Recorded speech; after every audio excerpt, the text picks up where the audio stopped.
how you can stop uploading photos to Google Photos. Hello guys, welcome back to this quick tutorial video. Today I'm gonna show you that how you can stop uploading photos to your Google Photos. So like it's too irritating while your all captures photos or videos will directly upload it to your Google Photos. So it might be helpful to recover it later, but this thing can consume more storage on your Google. So to stop the uploading photos to Google Photos, you have to open the Google Photos. Okay.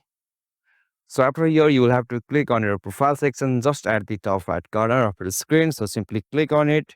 So now here you will have to go with the option backup. So like you can see the backup is on and it's backing up like 15,071 items left to backup on Google Photos. So simply you have to click on it. So now to turn off, you will have to uncheck that option. So simply you have to click on the setting option.